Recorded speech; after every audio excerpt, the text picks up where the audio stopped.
Hey everyone, Justina LeeStolz here with the 100 Awesome People Project.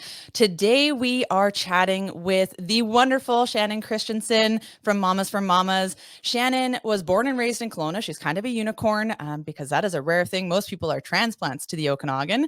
She has a master's of counseling psychology from Adler University in Chicago, and she is a community-based woman. She is all about community and fostering community and creating a sense of belonging because, as she told me in a previous chat, belonging is one of the biggest predictors of mental health, and she is a huge, huge advocate for that. So without further ado, we are going to dive into a conversation with Miss Shannon and get to know what Mamas for Mamas is all about. Welcome. Hi. Thank you so much for joining me today on the podcast. I am so excited to get an update on what is happening in the Mamas for Mamas world and your world as well, because you are such a key factor in all of that existing. So maybe for those who don't know you that well, maybe tell us a bit about your journey to date. I mean, that's a long story, but some of the condensed version of your journey to date and maybe where Mamas for Mamas inspiration came from. Yeah. Oh my gosh. Like, I mean, right now, it's kind of hard to believe that we are where we are, with multiple branches and, all of these poverty relief services. Because Yeah. Mamas started just as an online community, like a sharing economy. I was doing a lot with my babies. I didn't have a lot of friends with whom to kind of share the responsibility of being a mom and learning what that's all about. I was 23 when I had my first, and it was just this whole new world. So I started a Facebook group a while back with support from my Nana, who Oh. was listening to me complain, which she would let me complain for a short amount of time, and then she'd here and be like, all right, so what are you going to do about it? That's exactly what she did. And after a couple instances online where I saw moms being treated much less kindly than I felt was necessary, I thought, well, maybe we can start something that, you can give everything away. So you're not like, hawking your stroller on Kijiji in order to buy your next bassinet or whatever you might need. You can just be nice to each other. And that'll Yeah. be the currency for all these items we need as moms. So we're taking away one of the biggest barriers for families getting what they need and adding one of the biggest missing pieces, I think, when it comes to the experience of motherhood and fatherhood is that sense of belonging. Yeah. Kindness as currency. You had talked to me about kindness as currency in the past, and I loved that concept, that idea, and how you've embodied that through Mamas for Mamas. And I would wonder if you would tell us sort of that first story that really drove you to start this Facebook group. I think there was like a 19-year-old mom who had been doing a call for help, and maybe you can fill in the rest of how that story played out. Yeah, I just got full body goosebumps Yeah. as I was thinking about that. It was, I was online, I was writing a paper, and my couple babies having their nap, and I saw this mom who had applied for or went on Facebook to shop and swap type thing and just needed some groceries. 19-year-old mama, due with her second, and was facing a lot of stigma. People were giving her a lot of trouble for asking for help, which is exactly what we tell people to do. Yeah. Already been to the food bank. She'd already accessed the kind of food security supports we had in place. And she just got destroyed. There was like 300 comments on one post where she had said, I just need some groceries until Friday. Can anyone help me out? The comments were so demeaning. It was like my heart was breaking, and these weren't comments coming towards me. So I messaged her and I was like, girl, take that post down. You never have to pay with your get the help you need. Like, I'm gonna go get you some groceries. Yeah, I got you. I got you, and I felt so inspired in that moment that I had an answer, and I wasn't struggling financially. My dad had just passed away. He had left me some money through an inheritance. And I thought, well, what I've got right now is financial currency, and I need a sense of belonging currency. I need kindness currency. I need love currency. So I thought maybe, just maybe, this will fill my heart as much as it fills her fridge. And holy Dinah, did it do more than that. It was just like, it was like fireworks went off in my head. I mean, my son was on my chest in the baby holder. He started bawling when she opened the door and saw all the food because I was bawling. And my kid in the wagon, my little 3-year-old, was crying because he didn't know what the hell was going on. And this woman just looked at me like, are you actually standing at my door right now? Like, she was just so convinced that I was just another troll that went on and was somehow messing with her for some reason. And it made me realize how little she had been truly helped with a hand up. Not just a handout, but someone saying, like, I give a shit about you. I care about you. What do you need? And it's not up to me to decide what you need. She told me all she wanted was spaghetti. Aww. I'm like, I will get you spaghetti. I will get you bolognese for days. It's crazy to think that, that we have conditioned a society where you are a person who is offering help to somebody and they thought, are you a troll? Are you just trying to get me somehow? Like, that's a suspicion that we've built into people's backgrounds through social media, and just that social but very distant communication that people have, where it's not real. Like, everyone's, the warrior behind their keyboard saying good things or bad things or doing whatever they do. But for somebody to actually show up in real life, that's a whole nother thing we've totally forgotten about. 100%. And it actually, something went off for me that day. And I thought, what if there was more than one person doing this? Like, what if it wasn't just me, filling my heart, my broken heart, from losing my dad, and doing what I can to kind of make myself feel more whole.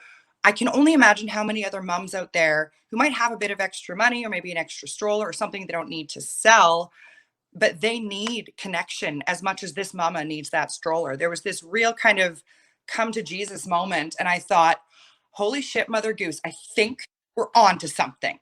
And oh man, I went to my Nana and I said, okay, like, I helped this mom and I think I'm going to build a group. And even if there's only like 30 of us, I said, could you imagine the compounded impact of 30 moms just caring about each other, like truly looking out for their neighbor? And she was like, well, Shannon, it sounds like a fabulous idea, And I'm thinking, but what if it doesn't work?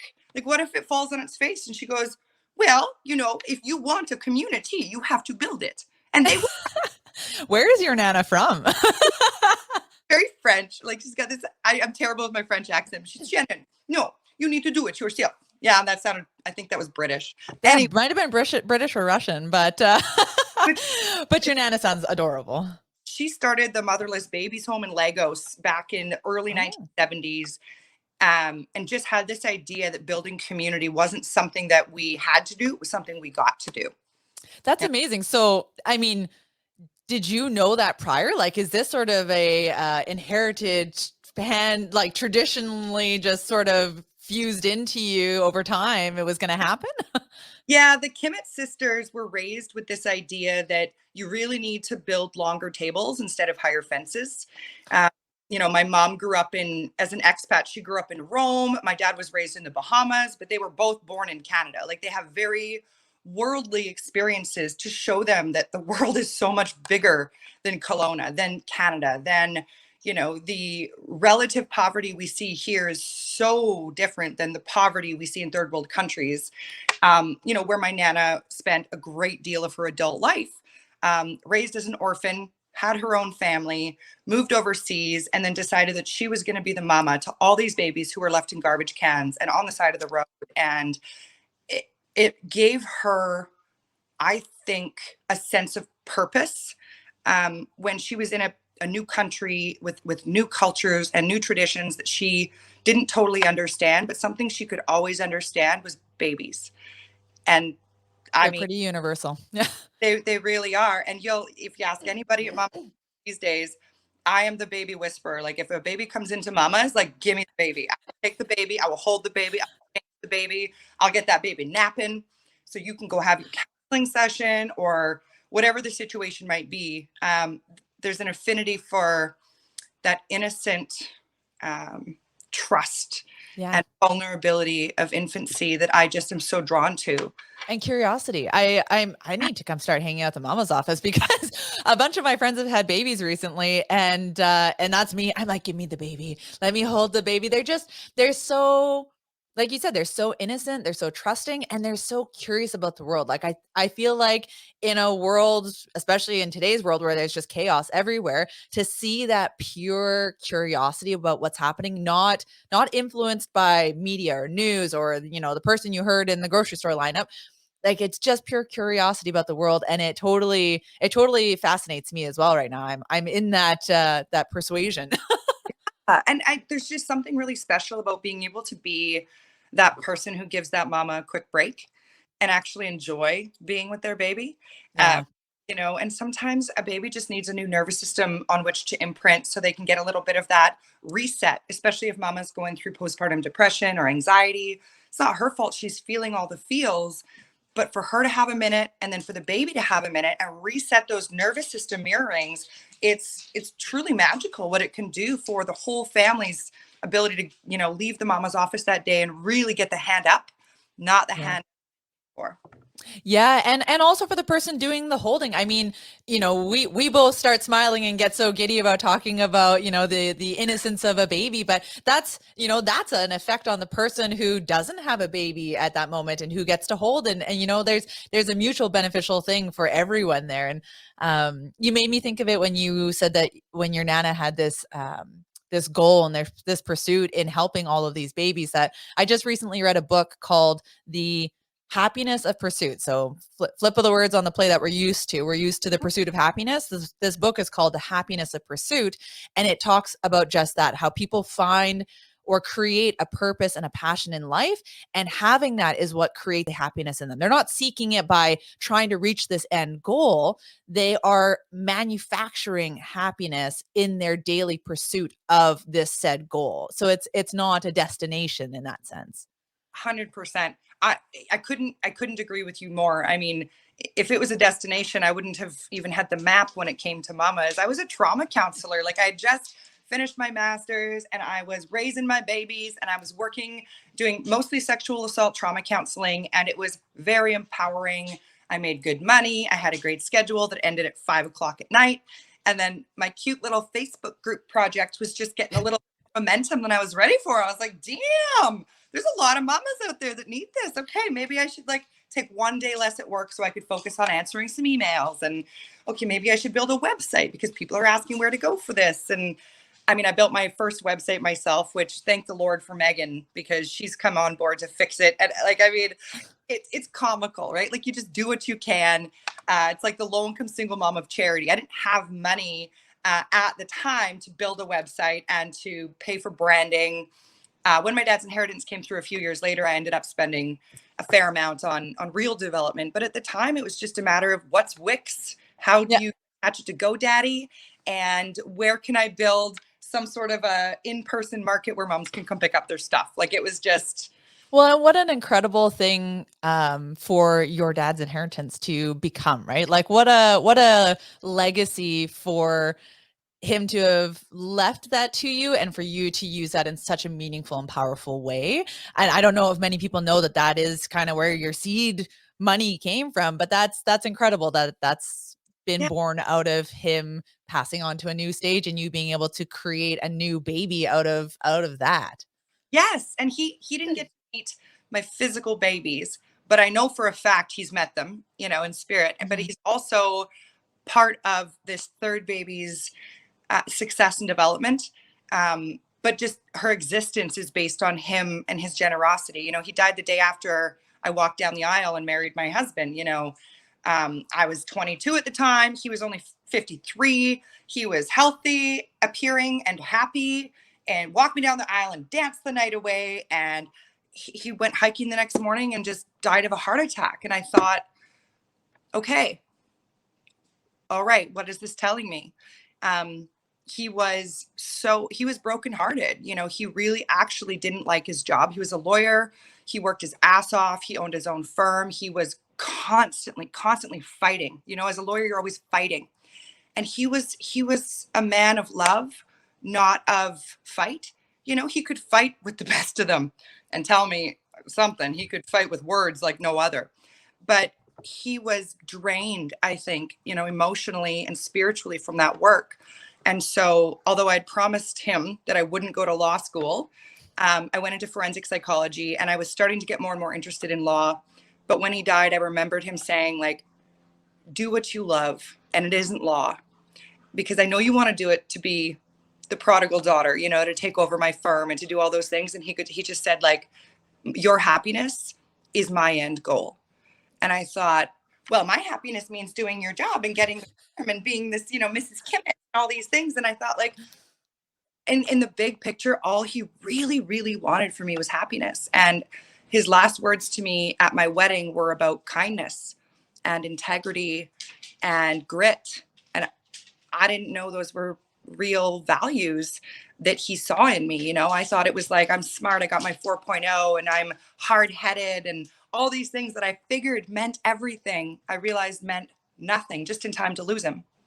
And I thought, everything that he saw in me, I want to be that, you know? Wow. I got That to. gives me goosebumps.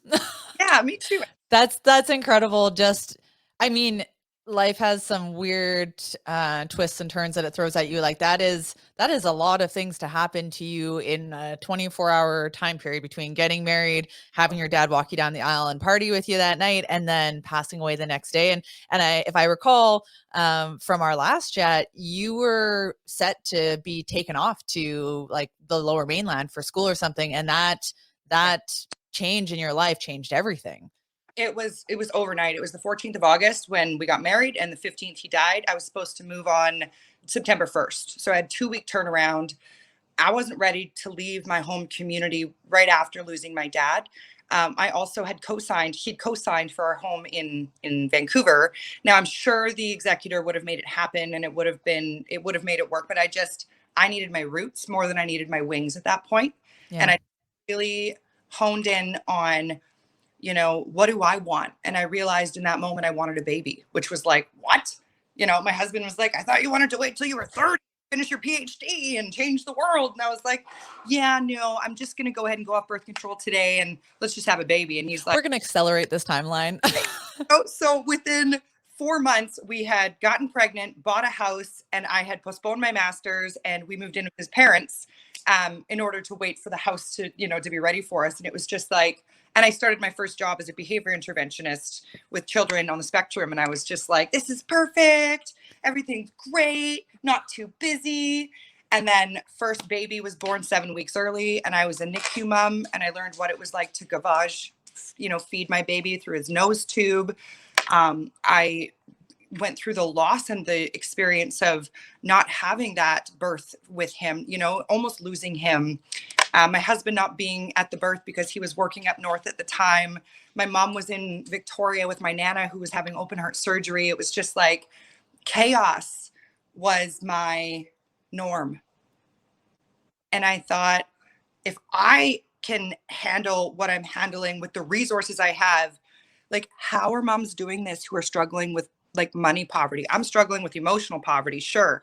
You know, I'm depressed and struggling because my son was born early, and I'm, you know, lost a third of my blood supply and probably should have had a blood transfusion, blah, blah, blah, blah, blah. You know, I just thought, what the hell do people do in my situation who don't have a husband who's driving them to and from the hospital every day because I can't drive because I had a C-section? What do moms do who go to the hospital and they're in the NICU with their babies and they have nowhere to eat?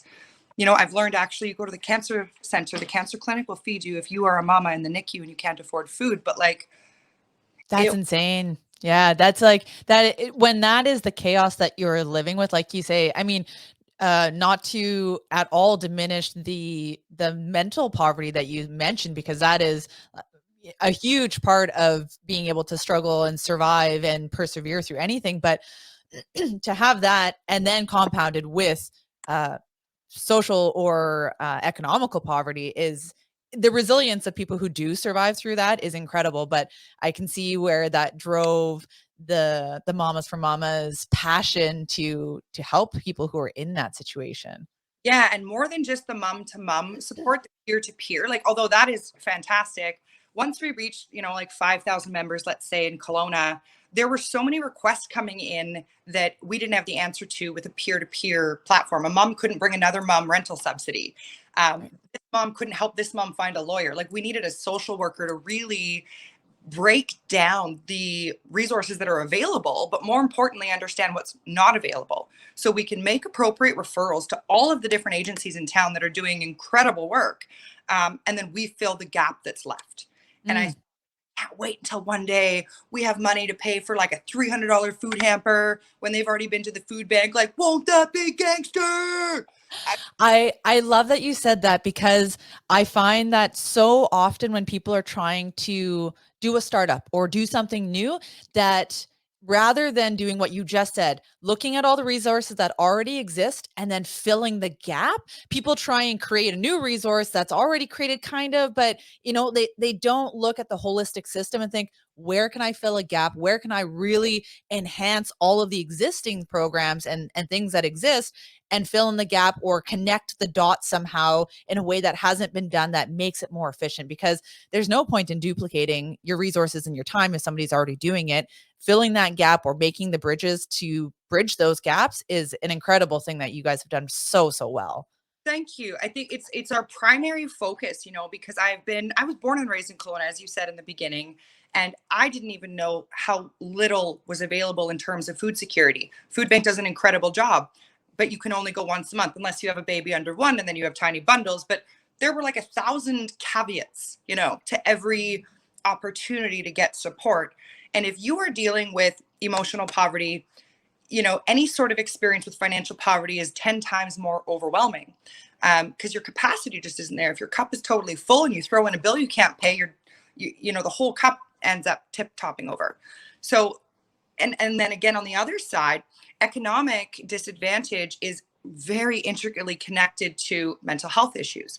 Often that's because of lack of access to social determinants of health, lack of education around how to access free counseling or where to go for it. If you're already overwhelmed, your capacity to reach out to an agency to potentially hear no, you're not eligible is zero. Yeah, So you start avoiding the even potential of a rejection because you can't handle that. And the benefit of maybe they say yes, or maybe they have another resource, doesn't outweigh the fear and the anxiety about, I just can't handle if they say no. totally. And so when you have a social worker or a resource coordinator who is your go-to, we are the comprehensive care plan provider. We go to, the Friendship Center, or now Canada, the Cara Society, the Women's Shelter, depending on if this individual has experienced domestic violence. There's like 5 areas we can pull funding. Have they dealt with addiction? Okay, we can pull funding from here. And then at the end of the day, something that might cost $10,000, which is a pretty large expenditure for any organization. If you can cut that in half, or even, cover $7,000 or $8,000 of that, mamas can come in and say, okay, we've done everything we can. We've gone everywhere. We have made sure the provincial programs are being utilized, which then supports their further growth. We've utilized the other nonprofits in town. We're now at a point where we are the last resort, and we're the safety net when it comes to people who just don't qualify for things. You can Right. make $4,000 more than the low income cutoff and lose $20,000 worth of subsidies. So often when people start doing better in life, they're punished for it, economically speaking, because they get above a certain cutoff where you might have received $1,000 a month in rental subsidy last year, but because you got a $5,000 raise this year, you're now no longer eligible for rental subsidy. Oh, and by the way, your daycare subsidy is being cut too, because we figure you can pay for it with the extra $32 a month you're making, or Yeah, whatever. because that's what childcare costs these days. It's Yeah. just, it's silly. The system is really designed to keep people from improving their situation. And I don't believe it's intended to be that way. I think it's just a matter of, it's been in place for far too long, where people have become far too apathetic and are unwilling to challenge it because of how much work it's going to take to change. Well, Yep. I tell you that I'm willing to take it on, my friend. Yay. Yay. Well, and that's exactly it. It goes right back to the systems are in place, and people they don't want to stir the boat, because like you say, it's going to take a lot of work, and to correct something that's already been chugging along for so long. Well, I mean, it kind of works, it sort of works. And if we just don't look through the cracks, we won't see how many people have fallen in there. Exactly. So yeah, it's amazing to have an advocacy platform like Mamas for Mamas that is making those changes happen and possible. And we just have to be willing to be louder. We have to be willing to be a bit of a disruptor. And I'm not saying that in a bad sense at all. I mean, we need to be willing to disrupt the status quo, because we can't change if we're not willing to change the way we approach situations. We can't expect society to change if we ourselves aren't willing to look inside and ask ourselves, why are we uncomfortable with change? Probably because it's going to impact us to some degree. And you don't know what that impact is going to be. It's so much of people's aversion to change is the fear of the unknown. Is it going to work? Is it not going to work? And am I willing to take that risk to see that it might not? I'm going to try my darndest to make sure it does, but are you willing to take that step if it does fail and then be able to get back up again and try again? Exactly. Because the whole idea is that poverty is their issue, right? That's the idea that we've been taught is, oh, the government will take care of that. Oh, the food bank will take care of that. Oh, a child development center will take care of that. It's actually not a them problem. It's an us problem. It's an everybody problem. If we expect them, whoever them might be, to take over a social issue and change the way that we address it, we are shirking all of our responsibilities as part of this community. It's nothing about us without us. It's us that make the change. If we're willing to sit by in apathy, then honestly, we don't deserve the change we're asking for, to be entirely frank. And I get very fired up about individuals and systems and organizations that say they want to do something, but don't, out of the fear of what might happen. The worst thing that'll happen is you make a small change versus a big one. That's literally the thing that could happen. Yeah. The worst is where you're already at. No change at all. And if you don't try, you already have it. I mean, it's the classic, you already have a no, it's a yes you're looking for. Exactly. And that's the concept that would be great if more people would adopt. And they are. We're seeing more and more people getting on board with like, okay, actually, I want to see tangible change. Mamas has grown more than 100% every year with client statistics as well as funding.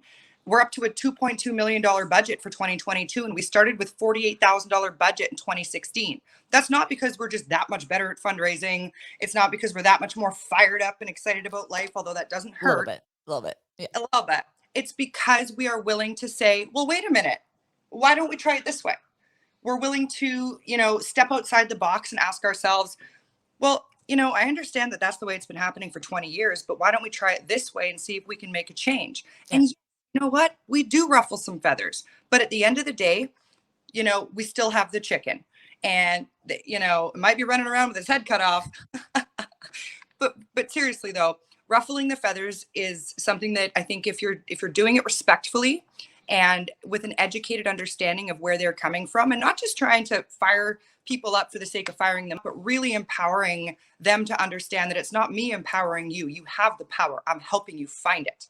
Yeah, it's a good intention. You make that pivot with the intention of coming from a good place to get to a good ending. Like you said, it's not there's no hidden agenda there. I mean, even your guys' funding, I believe this is still a thing. You guys have full transparency on where those dollars are going to on your website for people to look at. Yeah, we have posted every single annual report. Even if we don't need to, we share more than we need to when it comes to what we bring in, how we bring it in, what we spend, and what we spend it on. Like, we finished out 2021 with a 17% overhead. That is unheard of. Like, 83 cents on the dollar goes directly to programs and services. It's not always going to stay that way. We do need to grow, and with that comes some infrastructure costs. But we've opened in Calgary, Red Deer, and Vancouver Island in the last 2 months, and we've done it with 0% overhead with each branch. So the scalability really is viable long-term, economically speaking, because we have donors in place to already pay for things that we've gotten donated at half the cost to begin with. Well, and when you talk about, how you go from being 48,000 in 2016 to, what was it? 22 million, 2.2 million now? 2.8. But 2.8. And I think a lot of that is because you go above and beyond in that, like you said, you share, even though you don't have to post your financials to the public to see. If they ask for it, you could. But by doing that, I think that level of transparency, that level of showing people we are not in this as a profit organization. This is a nonprofit that is here to serve the people, and here's what we're doing with those dollars. Yes, obviously something has to go to operating it, but we will keep that as minimal as possible in order to serve as many as possible. And I think that makes people inspired to want to donate more and allows the organization to grow further, because people see the good that it's doing and feel good about knowing where their dollars are going and can see that local impact that it has. Totally. And, there's a huge amount of support that we can bring in and redistribute in-kind products. Like, it doesn't need to be a check, that we've got diapers and wipes and formula being donated that we then don't have to purchase for our baby program. And we can make sure that those items are going directly to the moms who need them. And really, the only cost is that one person who's managing to get the item from the company to give it to the mama.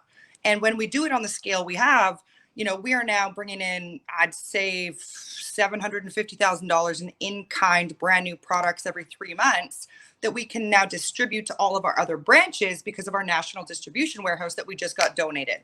Woo! That is so exciting. Okay, so on that, touch on a little educational piece for the masses that are listening. If somebody is two questions. If somebody is looking at doing a startup, what would be a piece of advice you wish somebody had given you when you were starting Mamas for Mamas? And then the secondary to that is, once you have established a good organization or company, what's something you wish somebody had told you before you went national? So at starting phase and then expanding to national. I wish someone had told me to celebrate the tiny victories along the way. And I did celebrate the small ones, but I didn't celebrate the tiny ones. When we were finally able to, the first time we brought in like $300 in a fundraiser, I was so excited. It was like the best thing in the world. And getting our little office space and things like that. But I wish I'd spent a little more time really appreciating that beginning stage, and I suppose I never expected it to grow like it did. It was a side project that became my full project. So I would say, like, savor the little victories, because one day you're going to look back and realize they were the hugest victories. Yeah. And then for right now, like before I went national, okay. That's a huge transition to go from, all right, we're local, it's in my backyard, I can go check on everything, I can be there from morning till night, as most, entrepreneurs are at the beginning phases of their projects and businesses. But then to go, okay, we are going to scale this and we are going to take it national, and I can't be at every store physically. There's an element of trust there of like, yep, I got people on the ground in those places that are going to do it. And boy, I wish I had known this when I started that. What I wish I had known was to see, this is a tough one because there were some that was totally worth it. Get to know people before you trust them so deeply with something you love so much. I really, really believe that people are good. I really believe that people come at life with the right intentions. And sometimes that blinded me to issues that were growing. I wish I had dealt with, certain people who were part of the organization earlier than I did. There were red flags about intent, reason for being part of it. And when I realized it wasn't to help moms, it was too late for me to not have a falling out or whatever it might have been, So I think I would have just said, investigate further, trust less, but still have as open of a heart, Yeah. Yeah. Conflict, acknowledgement, and then management is so hard once the train starts going, right? You see the red flag going up and the train's going and you're like, like running after the train. Look at the scenery. So I feel like I've done really well with that. I've, done a lot of coaching. I've worked with some CEO mentors. I've also just gone into myself and asked myself, why do I feel the need to let them get away with things that I know aren't okay? And a big part of it was because I felt like I was being held to this higher standard of kindness currency that was allowing people to walk all over me for fear of me not being kind.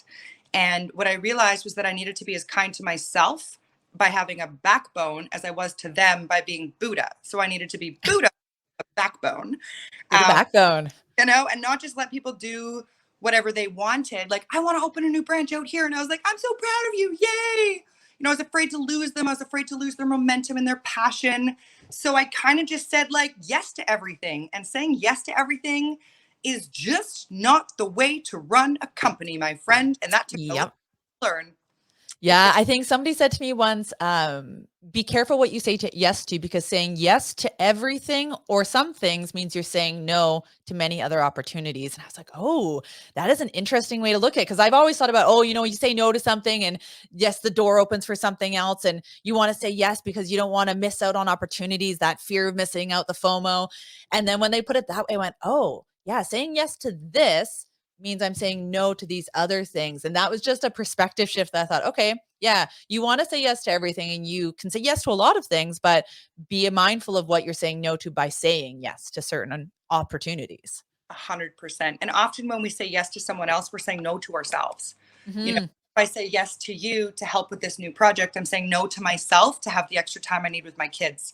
If I say yes to taking on another massive capital campaign, I'm saying no to my ability to grow the at-risk program because I'm doing a new campaign over here.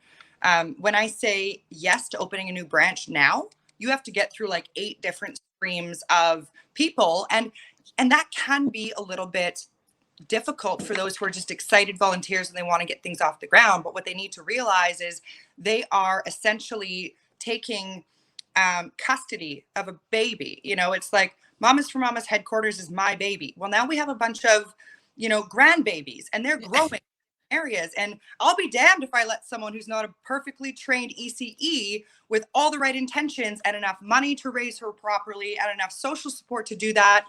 I'm not going to let them have this baby if they can't raise her properly. And so sometimes it seems like I'm saying no when really I'm saying not yet.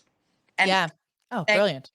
Not yet is like the hardest thing I ever have to do, but it's allowing me to say yes to myself and to my team and to the mamas more. So that's why. And also to that person, by saying not yet, it's not saying no. It's not saying no, I don't believe in you. No, you can't handle this. It's saying I see the potential in you, and we will build you up to be that person. We will give you a hand up to get you to that point where you want to do this. All right, we're here for you. We're going to help you do that. But right now is not that moment. We're going to build to that moment. So that's an incredibly powerful gift to give to somebody else as well. And I mean, whether or not they're ready to receive that gift is a totally different story. They might be like, screw you. But if they're a progressive person who is willing to do the work themselves, they'll see that as a gift and say, wow, thank you for not letting me jump out of the fire into the frying pan, and for helping me to build my fire into a better state of being before I make that leap. Yeah, let's make sure your fire is sustainable enough that even if you have to walk away to your tent for an hour, it's not going to go out. Yeah. Or that someone else by the fire stoking it. You've got someone else out in the forest getting more wood. You've got somebody else out making sure that the wolves aren't coming. Like, you need a whole mama team in order to keep that baby healthy and happy, right? Yeah. Yeah, absolutely. That's amazing. Hey, everyone. Thank you for tuning in to today's episode. If you'd like to see more of the 100 Awesome People, please go to 100awesomepeople.com and follow along with the project there. We would really appreciate it. And now back to the show.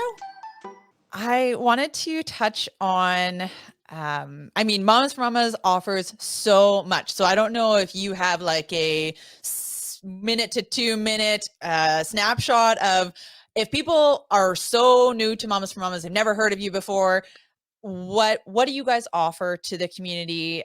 What programs are available in the different communities that you guys operate in? Boom. I can do seconds or less.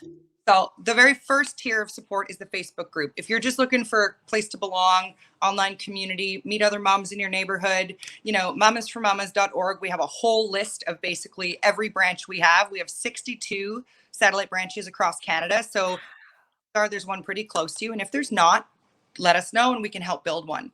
But then that's the peer-to-peer, mom-to-mom support. When you need more of like what resources are available in the community, I'm going through a custody issue, I'm going through this, that, food insecurity, any of those social determinants of health can be addressed through the office. So we've got an office in Kelowna with a social worker, as well as Vancouver, Red Deer, Calgary, and Vancouver Island, Central Vancouver Island.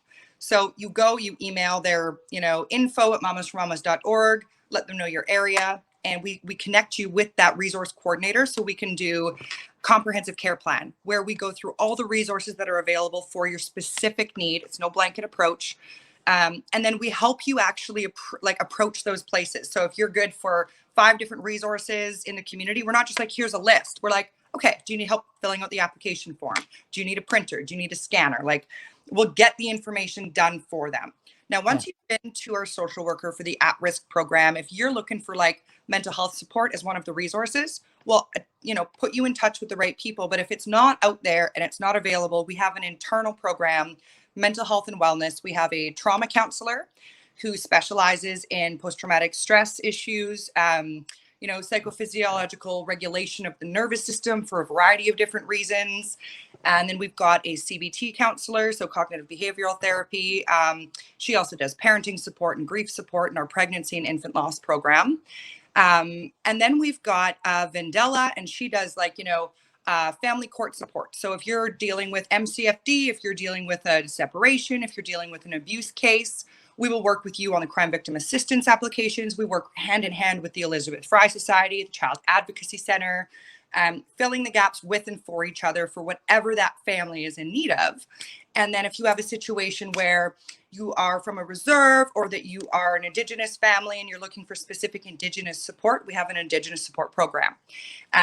So my family is Indigenous Irish. I'm the Irish appearance side. My 2 sisters are Indigenous advocates in the school district, one at an elementary school, one at a high school. So we have a really streamlined process with the advocates to send in any kid who needs support. That's under the Champion program, which is basically if you are a child and you don't have what you need and you're not really living at home, you might be living out, you might be in care, you might be somewhere in between. You tell us you're part of the Champion program and we will take care of you. And beyond that, we've got the Karma Market, which is just, you can book an appointment, kind of like stage 2. If you can't find what you need on the Facebook group, book some time into the Karma Market. You can go for a shop. Everything is either brand new or very gently used. You can get hygiene products. You get diapers, wipes, and formula. You get a food basket through our sustainable nourishment program. You can get clothing, you get winter gear, you get summer gear, you get spring gear, you can get sporting gear. If you are trying to look after your family in such a way and you don't have what you need, come to Mama's. That is amazing, man. That was a minty elevator pitch. Record it so that I can do it again, because I never do it the same ever. Well, you'll have this one on recording. So that was great. And I wanted to touch on something that you had mentioned a little bit earlier too, is the idea of mentorship, and how critical has mentorship been for you in this process? 'Cause I don't think there's anything that really quite exists like Mama's does. So how did you navigate that whole brand new sphere and pull from the mentors around you when no one's really kind of done what you've done before? Yeah, it was tough. Honestly, it was hard to know which mentors would be a good fit. It was hard to know which mentors were, trying to help me or trying to help themselves. Yeah. I would say 99.9% of everybody who's been in my world as a mentor has been there for the right reason, but anyway, that's regardless. But I had people like Nikki Check is a great example. I had no idea what the hell I was doing when it came to marketing for our first gala, like literally no idea. I cold called her and I was just like, oh, hi there, Nikki. My name is Shannon. I'm running this little event and I got mamas and blah, blah, blah. I'm really just hoping I could get some support. And bless her soul, she said yes. And I remember her actually saying, I never say yes to these things, but for some reason I'm pulled to do so. I had no real understanding of marketing and Instagram and Facebook. We didn't have an Instagram account. We only got Instagram when we met Jillian Harris because she needed us to have one so she could tag us in stuff during the renovation. Like literally, I was like, we already have Facebook. Okay, there's enough platforms to manage as it is. It was just such a learning curve every step of the way. And it was because people had patience with me and they were open to teaching me experientially. I would have great experiences. I'd have less than great experiences. And I'd go back to Nikki and I'd say, this happened. I'm not sure what to think of it. And she'd be really honest with me, like brutally honest in the best way, where she basically say like, well, people are assholes, so you can't depend on that. I was like, oh. Yeah, I could hear Nikki saying that. Yeah, okay, well, fair enough. But she never let me quit. Even when I really, really, really didn't know what I was doing, she made me somehow believe that I did or that I could. I had people from, like Rose Sexsmith. She was the very first donation we ever received through 100 Women Who Care, but she couldn't give it to us because we weren't a registered charity yet. So she gave it privately. She just wrote me a check. And I'm like, and you're like, and this is why we have Instagram and we're a charity. yeah, why we built all along the way. I had like Rose on the fundraising side kind of show me what it meant to build a community of donor women. I had Siobhan, who was a mentor at the beginning, I worked directly with her, but she was the one telling me, like, no, we can't run this program like this. That's not going to meet this need, and this need. She had lived experience. She was mentoring me in what it was like to be a mother in the situation that our clients were in, and saying like, hell no, we're not giving those backpacks out. Those are $4 backpacks from Walmart. Do you know what teenagers put in their backpacks? Do you think that's going to hold up for a week? And I was like, you're so right. But I just hadn't, my kids were babies. I hadn't thought about it, How would you? You don't know what you don't know. No, I had Tom Budd mentor me for a while, and still to this day, on how to deal with difficult men, because he's a difficult man. But I love him because is he inadvertently mentoring you just by existing? Yes, experiential approach. I remember going to him when I went to national, and I said, what are the pitfalls you see? This is my plan. This is what I'm doing. And he actually said to me, what if one of your other branches gets bigger than you? I said, then I fucking won, Tom. I obviously trained people well enough. Like, that would be the goal. And he went, really? Like, yeah, see, that's a competitive mindset of like, I want to win and be the biggest, but it's like the win is if everyone gets to be bigger. Well, that's exactly it. And so I think he started to understand my mentality more. And, to this day, I run stuff past him when I'm really not sure what it would look like from a donor perspective, so to speak. And then there was like Brent Marshall, who owns multiple companies and is coaching me on kind of how to run a company. Yeah, it's an organization, but we have payroll, we have expenses, we've got, a bottom line that we need to stick to. And so there are like a billion different ways to run an organization smarter, not harder. But he's figured out, 10, 15 ways I hadn't even considered. And he says, like, with no, fluff or anything, like, oh no, that's stupid. Definitely don't do that. But you could try this, and, we could get you a free warehouse. And I'm like, oh my God. Yes, like, yes, please. Yes, of course we can. So it's just listening to them and not assuming I know better than them that I think has allowed me to like really grow into who I am today and who Mama's is today, because I'm still learning every day. And I want to keep, my dad always told me, be the dumbest person in the room and you'll be the smartest version of you. Yeah. Yeah. Well, and I think what I hear you say through all of these different mentors and examples too, is that, I mean, for anybody that's looking into that entrepreneurial space, you don't have to know, and you won't know everything at the start. You are going to pick up the pieces along the way. Oh, we need Instagram. Oh, we need to become a registered charity. Oh, we need to do it this way so that we can get donated space. Like it's just surrounding yourself, like you say, with people who have more experience or different experience, who can help guide you to find the best path and develop along the way. Because you can't, I mean, if you knew the whole roadmap and if you knew all that it was going to take at the beginning, you might never start. So you learn those steps along the way. And you're never going to be fully prepared. You just never be. And the way I see it, it's kind of like building a committee to determine whether a program is viable is such a waste of time. Run a pilot project. You'll figure out what works real quick. I promise you that. And in the meantime, you're actually making a difference to someone along the way. So my life is just an ongoing pilot project for anything that I think I want to try. But I'm not going to start a committee to discuss a committee, to build a committee, to talk about a possible program. I find that the biggest possible waste of time. To be fair, I still have committees, and I love like the executive finance committee and all these different committees I sit on. But those committees deal with a problem. Like you already have an existing something going, and those committees are there to consult on, hey, we're running into this roadblock. How do we fix it? Because we already have this thing that's in motion. Yeah, exactly. Yeah. Okay. So what is coming in 2022? What's exciting to you in 2022 for Mamas for Mamas? What isn't exciting in 2022? Well, basically we just secured 3 new physical spaces at zero cost. So we have 3 grand openings in the next 4 months. Holy. We've got like a 15,000 square foot space in the, downtown Calgary. We're doing a great big renovation in there. We've got California Closets building it out to be like a like a walk-in closet, but that's like 15,000 square feet. You know, the shipping is going to be huge for us. So we're going to be doing like, you know, the 20 pallets of one product we get here to Kelowna, we can now ship out a pallet to Calgary because we have loading docks and, you know, shipping, receiving capacity. We've got the national distribution warehouse here in Kelowna that is going to be shipping out to any and all branches that can accept from a loading dock. Red Deer just got their office space as well. So we'll be, you know, building them out, getting them organized, getting their social workers trained and supported in any way they need. And then Central Vancouver Island, we just had a fundraiser out there and we found a space for next to nothing. So we're going to go ahead and build that out. I got to sign the lease today and like all these different things. So 3 new physical spaces opening is quite a lot more than we've ever done in a year. So I promised my team that we wouldn't open more than 3. So that's what we're focusing on. But it's only January. January. And to be fair, like the rest of the team was very much on board with the 3 that popped up because of the opportunities, but it was just one of those. I said, we're really going to focus on our roots this year. The wings, you know, we've been focusing on wings for a long time to get back to the roots.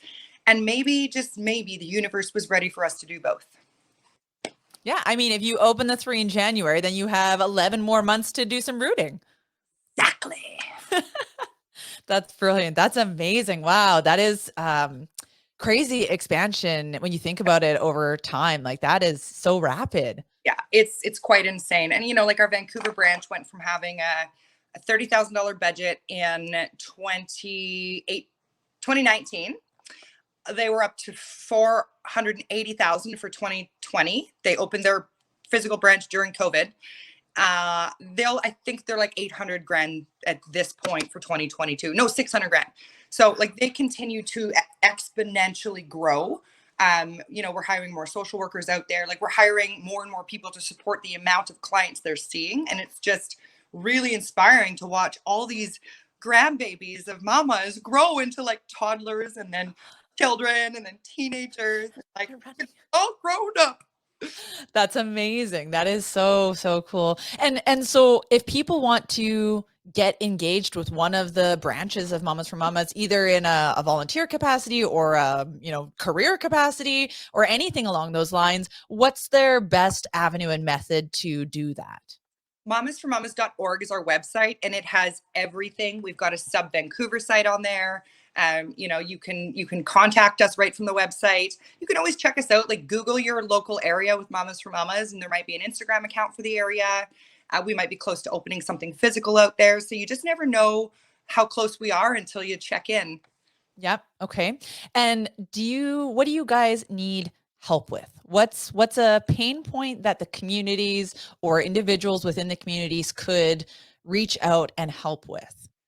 You know, if you have boys, like teen boys, we really don't have any clothing for like anybody from the ages of 12 to 18. Like we have some things, we have a lot of golf shirts, you know, but like we just need like t-shirts and jeans. And if you have boys and these items are in good condition, we'd love to distribute them to other kids in the community who just need some nice jeans, some nice shoes, you know, socks and underwear brand new. We don't ever give out used socks or underwear because it's really a dignity thing. It's also a safety thing.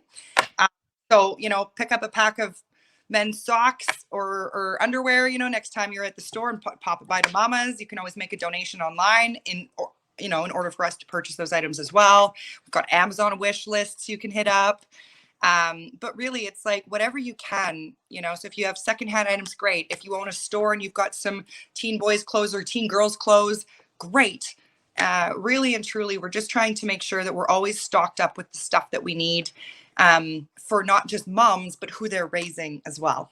Yeah, definitely. And I will drop a link down below in the write-up so you guys can connect and find Mamas for Mamas there.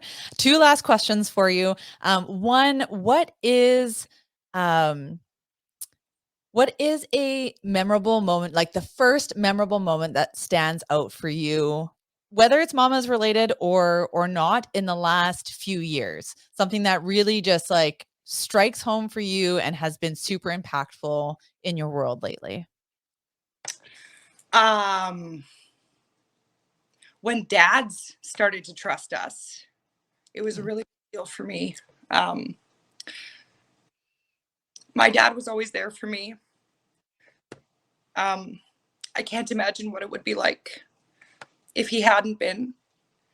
And we had a couple dads reach out and we were able to help. They were like situations that their kids wouldn't have been okay. Dads don't get nearly the same level of support that moms do. And that's something I really, really am working on changing.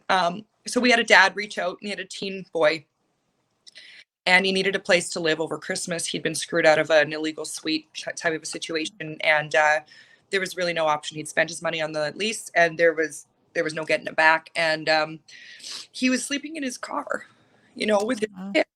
And it was cold. It killed me. Like I heard about that and I did this, and we got him a place, and it just there was something about that case. I don't really know how to explain it, but I feel like we've pushed past just getting moms to trust us and honor us. It was a really big deal for me that he knew that he could come to Mama's, and he did, and we helped. And it just, to this day, to this moment, when I think about it, I feel my heart just explode with joy, and I feel so sad that there's so many dads out there that lose their children instead of getting support because there's no shelters for men with kids.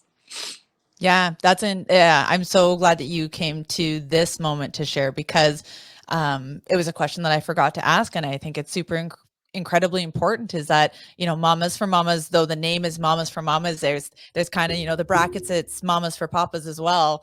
Yeah. And it's an organization that's open to any parent that has a need and is struggling and needs support in any way, shape, or form.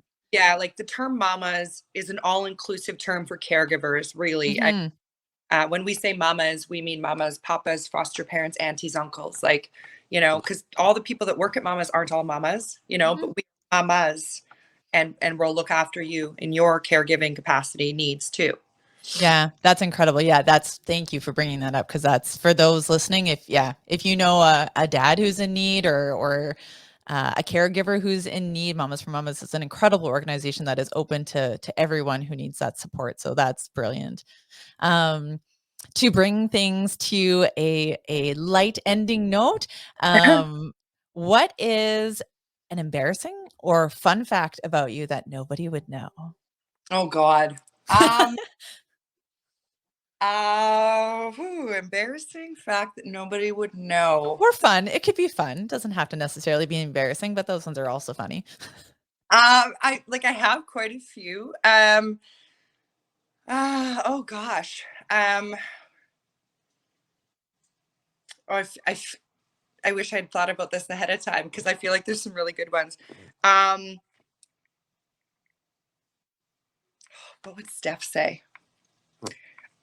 I am literally the messiest person you will ever meet. I try to pretend I'm not. I try to pretend I have my poop in a group.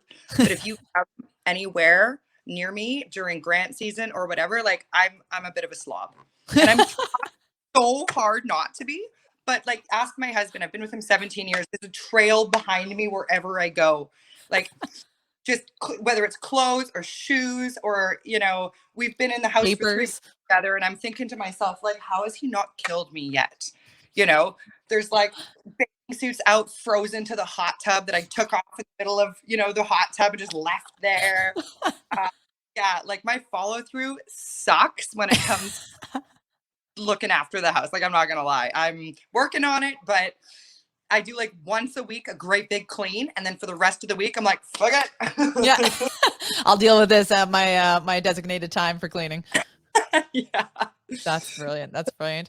Well, thank you so very much for being on the show today. If people want to get in touch with you, we'll drop some contact information and the links down to Mamas for Mamas down below. I am always inspired and thrilled to hear what's happening with Mamas for Mamas and just your passion for it. I mean, you are one of the most, and I hate this word because it's cheesy, but you are one of the most authentic people that I know who is constantly putting their heart on the sleeve and out there. And I mean, I know you mentioned earlier that your heart and your trust for people is also kind of the thing that's going to be the end of you. But if that's your greatest flaw, then I mean, we need more people with that flaw in the world because it would be a better place that way. So thank you, Shannon, for joining me today. And I look forward to seeing what happens in the near future for Mamas for Mamas. Me too. Thanks for having me. Okay, we'll talk to you guys soon. Hey everyone, thank you for tuning in for today's episode. We really appreciate that. Do leave your comments and reviews down below. We will read them all and we will get back to you. If you enjoyed what you heard, subscribe and share it with those that you think would also enjoy it. And if you know somebody in the Okanagan who has an awesome business or project with a great social impact, please nominate them on the website at 100awesomepeople.com. Thanks for watching, and until next time, stay awesome.